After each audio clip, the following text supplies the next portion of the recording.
Hello my dear friends, welcome to education point pharmacy. So friends, हम discuss कर रहे थे acid base titration unit second पढ़ रहे थे और आज थर्ड लेक्चर है।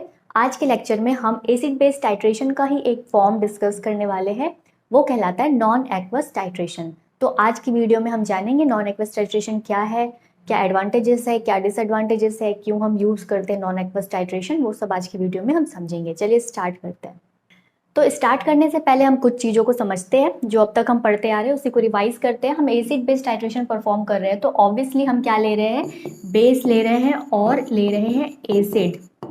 ठीक है, अगर आपके पास कोई बेस है जिसका कंसंट्रेशन आपको नहीं पता है तो आप इसके कंसंट्रेशन को डिटरमाइन करने के लिए एक एसिड लेते हो जिसका कंसंट्रेशन पता है, नोन है, वो आप लेते हो। ठीक है, वहीं अगर मैं बोलूँ कि आपके पास कोई एसिड है जिसका कंसंट्रेशन आपको नहीं पता, तो आप क्या करते हो, उस कंडीशन में एक बेस लेते हो जिसका कंसंट्रेशन आपको नोन है। इसके हेल्प से आप टाइट्रेशन करते हो और जिसका भी कंसंट्रेशन आपको नहीं पता उस सॉल्यूशन का कंसंट्रेशन आप डिटरमाइन कर लेते हो। तो यहाँ पे हम एसिड बेस के बीच रिएक्शन करवा रहे हैं, तो ये कहलाता है एसिड बेस टाइट्रेशन। ठीक है, यहाँ तक आप समझ रहे हो। अब हम टाइट्रेशन प्रोसेस जब करते हैं तो हम एक ब्यूरेट लेते हैं और एक हमारे पास होता है कॉनिकल फ्लास्क। ओके, ब्यूरेट में हम हमेशा वो सॉल्यूशन फिल करते हैं जिसका कंसंट्रेशन नोन हो। ओके, अब वो एसिड भी हो सकता है, कोई बेस भी हो सकता है, डिपेंड करता है कि आप कॉनिकल फ्लास्क में क्या फिल कर रहे हो, किसका कंसंट्रेशन आपको डिटरमाइन करना है। मान लो आपके पास कोई एसिड है जिसका कंसंट्रेशन आपको डिटरमाइन करना है, तो आप हमेशा बेस लोगे ब्यूरेट में जिसका कंसंट्रेशन ऑलरेडी नोन हो, स्टैंडर्ड हो। ओके, वहीं अगर मैं अपोजिट बोलूँ कि आपको कोई बेस है उसका कंसंट्रेशन डिटरमाइन करना है, तो आप उसे कॉनिकल फ्लास्क में फिल करते हो और उसके जगह पे कोई एसिड लेते हो जिसका कंसंट्रेशन आपको पता है, ऑलरेडी नोन है, वो आप फिल करते हो ब्यूरेट में। इस तरीके से आप एसिड बेस टाइट्रेशन परफॉर्म करते हो। ठीक है, टाइट्रेशन परफॉर्म करने से पहले आपको सॉल्यूशन बनाना होता है, एसिड का भी और बेस का भी। बेस का सॉल्यूशन आप जो बनाते हो उसका कंसंट्रेशन नोन होता है, लेकिन एसिड का जो भी सॉल्यूशन आप बनाते हो उसका कंसंट्रेशन नहीं पता होता है। तो सॉल्यूशन बनाने के लिए क्या करना होता है, जैसे मान लो हम HCl का सॉल्यूशन बना रहे हैं, तो हम HCl को वाटर में डिसॉल्व करते हैं और हम सॉल्यूशन बना लेते हैं। एग्जाम्पल, एसिड को हम वाटर में डिसॉल्व किए और सॉल्यूशन बना लिए। उसी तरीके से आपके पास कोई बेस हो सकता है, बेस को आप डिसॉल्व करते हो वाटर में, जैसे कि NaOH मान लो, NaOH उसे आप डिसॉल्व करते हो वाटर में और आप सॉल्यूशन बना लेते हो, बेसिक सॉल्यूशन। सॉल्यूशन बनाने के बाद ही आप फिर उसे कॉनिकल फ्लास्क में और ब्यूरेट में फिल करते हो और टाइट्रेशन प्रोसेस करते हो। तो सॉल्यूशन बनाने के लिए हम यहाँ पे वाटर यूज़ कर रहे हैं। HCl भी क्या है, स्ट्रॉन्ग एसिड है, और NaOH भी क्या है, स्ट्रॉन्ग बेस है। दोनों ही स्ट्रॉन्ग एसिड और स्ट्रॉन्ग बेस है। उस कंडीशन में आप वाटर यूज़ कर रहे हो सॉल्यूशन बनाने के लिए, मतलब HCl को और NaOH को डिसॉल्व करने के लिए, और आप प्रिपेयर कर रहे हो एक सॉल्यूशन। तो आप जब HCl को वाटर में डिसॉल्व कर रहे हो तो कम्प्लीटली ये डिसॉल्व हो जाते हैं, क्योंकि HCl क्या है, स्ट्रॉन्ग एसिड है। और जब NaOH को आप वाटर में डिसॉल्व करते हो तो ये भी कम्प्लीटली डिसॉल्व हो जाते हैं वाटर में, क्योंकि NaOH क्या है, स्ट्रॉन्ग बेस है। जो भी स्ट्रॉन्ग एसिड या स्ट्रॉन्ग बेस होते हैं वो वाटर में ईजिली डिसॉल्व हो जाते हैं और डिसॉल्व होने के बाद डिसोशिएट हो जाते हैं। इस वजह से जब आप स्ट्रॉन्ग एसिड या फिर स्ट्रॉन्ग बेस लेते हो तो उसको डिसॉल्व करते हो वाटर में। लेकिन वहीं जब आपके पास कोई वीक एसिड हो या फिर कोई वीक बेस हो, तो ये क्या है, ये कंप्लीटली डिसॉल्व नहीं होते हैं वाटर में, ये डिसॉल्व नहीं होते हैं कंप्लीटली वाटर में। इस वजह से वीक एसिड और वीक बेस को डिसॉल्व करने के लिए हम एक ऐसा कोई सॉल्वेंट लेते हैं जो डिसॉल्व हो जाए इजीली वाटर में, क्योंकि ये डिसॉल्व नहीं होते तो डिसोशिएट नहीं होता, और डिसोशिएट जब तक नहीं होगा प्रॉपर, वहाँ पे रिएक्शन नहीं हो पाएंगे सही से, और आप टाइट्रेशन जब करोगे तो आपको and point, sharp and point नहीं आएगा, नहीं मिलेगा। इस वजह से वीक एसिड और वीक बेस का जब भी आप टाइट्रेशन करते हो तो आप यहाँ पे वाटर ना लेकर क्या लेते हो, नॉन एक्वस सॉल्वेंट। किसी भी चीज को आप डिसॉल्व करने के लिए वाटर यूज कर रहे हो, वाटर होता है एक्वस, तो ये कहलाता है एक्वस टाइट्रेशन। वाटर अगर आप नहीं ले रहे हो, कोई ऐसा सॉल्वेंट ले रहे हो जिसमें एब्सेंस ऑफ वाटर है, तो वो कहलाता है नॉन एक्वस सॉल्वेंट।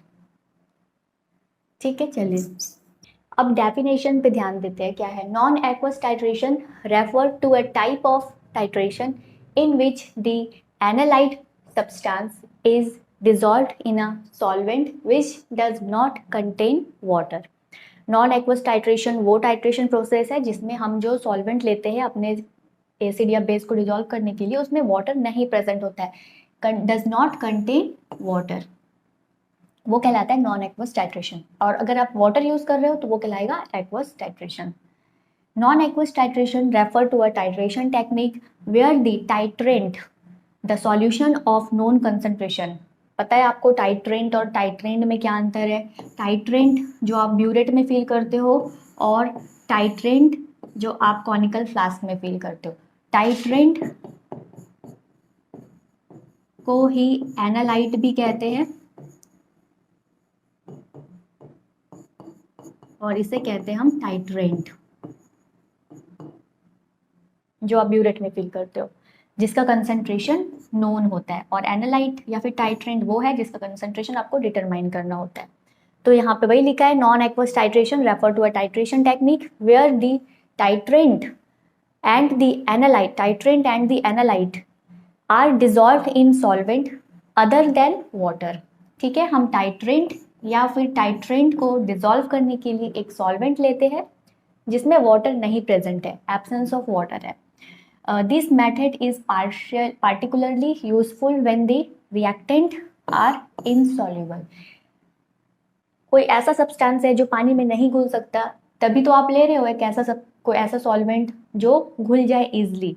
टाइट्रेंट और टाइट्रेंट अगर वाटर में डिजॉल्व नहीं हो रहा है तो उस कंडीशन में फिर आप यूज करते हो नॉन एक्वस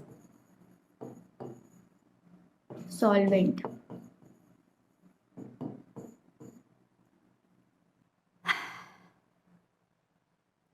चलिए अब कुछ कॉमन सॉल्वेंट देख लेते हैं, नॉन एक्वस सॉल्वेंट जो आप यूज करते हो टाइट्रेशन के दौरान।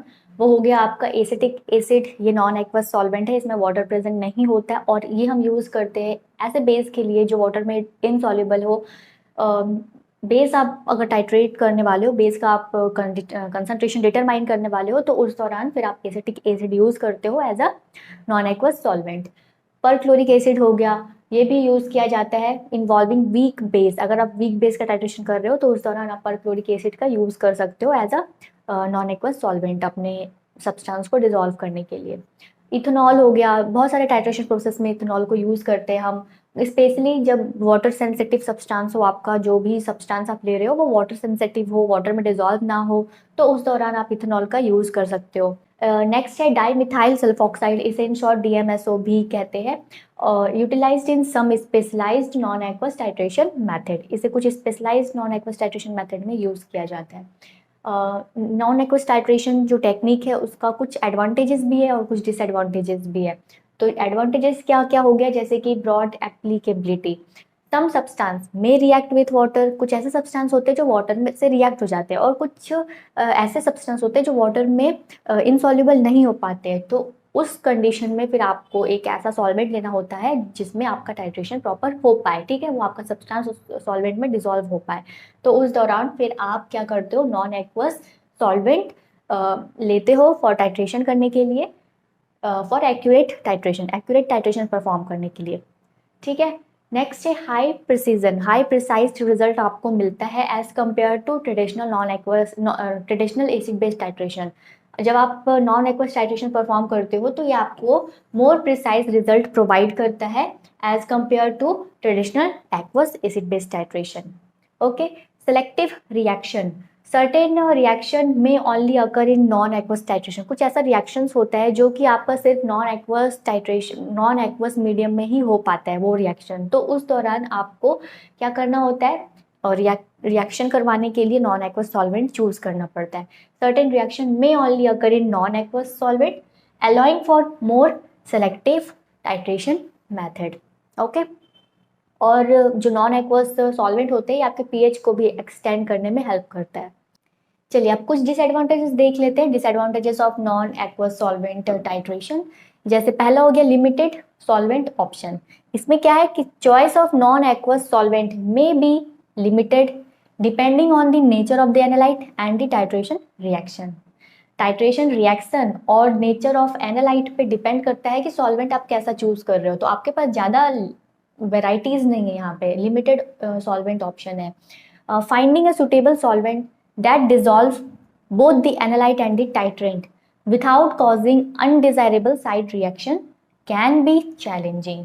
आप जब परफॉर्म करते हो, आपके पास कोई ऐसा सब्सटेंस है, आपको चूज करना है एक ऐसा सॉल्वेंट जो उसमें इजीली डिजॉल्व हो जाए और साथ ही साथ जो भी टाइट्रेंट है वो इजीली वहाँ पे डिजॉल्व हो जाए, और टाइट्रेंट और जो आपका एनालाइट है उसके उस बीच उसका ही रिएक्शन हो सिर्फ, और साइड रिएक्शन ना हो, वहाँ पे आपका जो रिजल्ट है वो एक्यूरेट आए।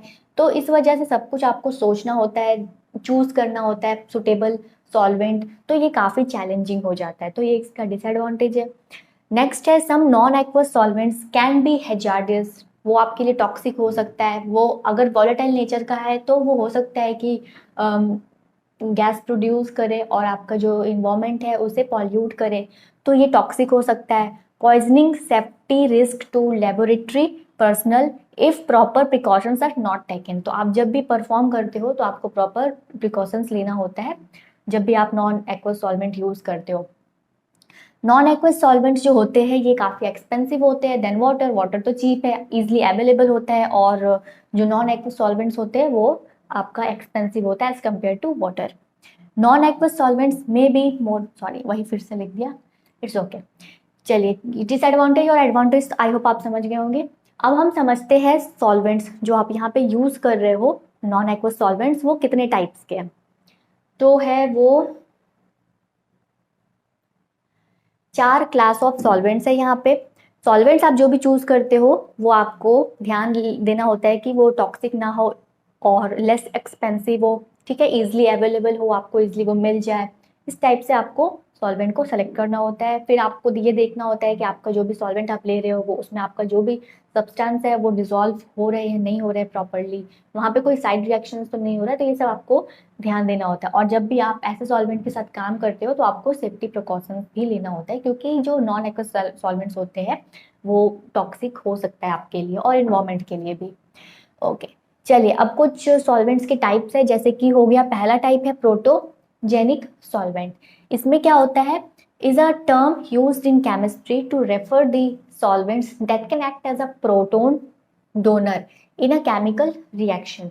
प्रोटोजेनिक सॉल्वेंट्स वैसे सॉल्वेंट्स को कहते हैं जो प्रोटॉन डोनेट करे। अब आप यहाँ से डोनेट और एक्सेप्ट से कुछ आपको याद आ रहा होगा, हम एक थ्योरी पढ़े थे ब्रॉन्स्टेड-लॉरी थ्योरी, है ना।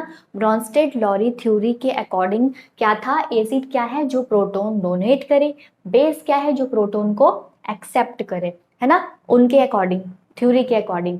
तो यहाँ पे जो प्रोटोजेनिक सॉल्वेंट्स होते हैं वो क्या कैसे होते हैं, प्रोटॉन डोनर होते हैं, मतलब कि एसिडिक नेचर का है, ठीक है। प्रोटॉन डोनेट कर रहा है मतलब ऑब्वियसली यहाँ पे एसिडिक नेचर का है वो सॉल्वेंट।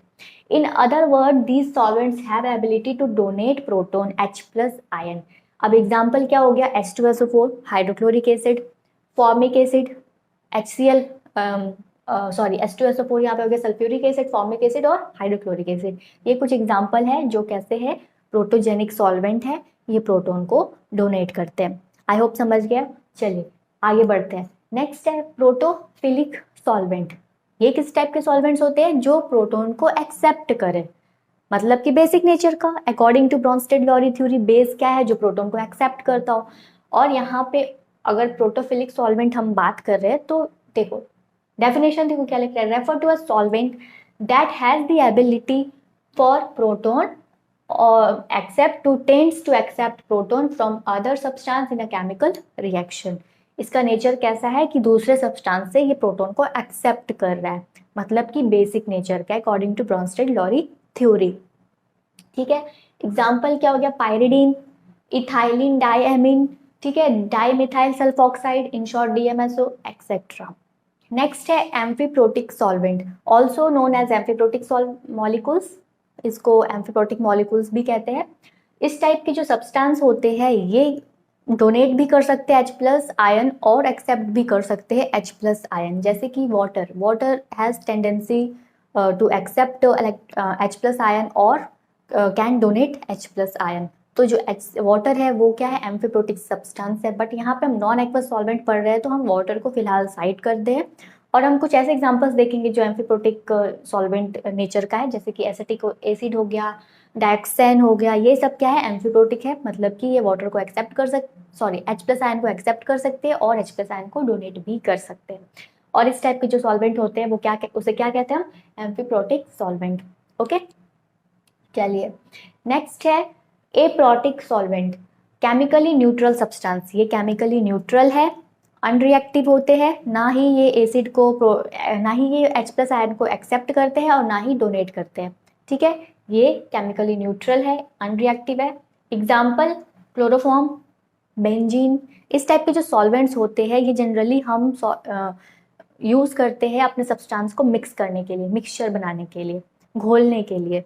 तो इनका हम यूज़ जनरली इसलिए करते हैं क्योंकि ये रिएक्शन में कोई पार्टिसिपेट नहीं करता, इसका कोई रोल नहीं है रिएक्शन में, ये अनरिएक्टिव है और केमिकली न्यूट्रल है, मतलब कि ना ही ये H+ आयन को, neither it donate H+ ion nor it accept H+ ion. Okay, चलिए अब आप सॉल्वेंट्स कितने टाइप के होते हैं ये तो समझ गए हो।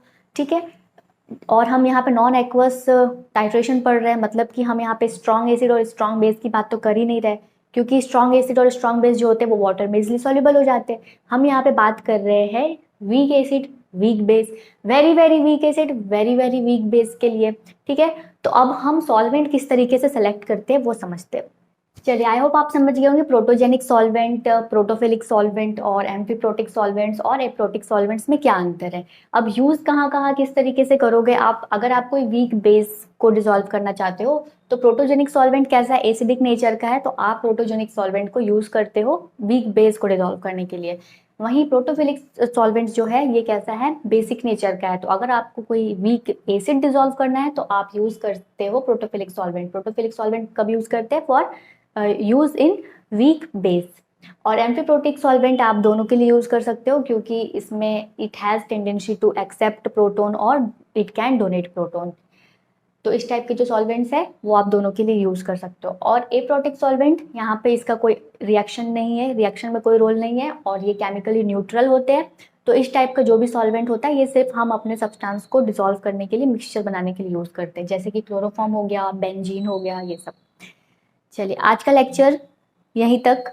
नेक्स्ट वीडियो में हम acidimetric titration, alkalimetric titration, weak acid weak base titration क्या है, इन टर्म्स को समझेंगे। तब तक के लिए आप अपना ध्यान रखें। Have a good day.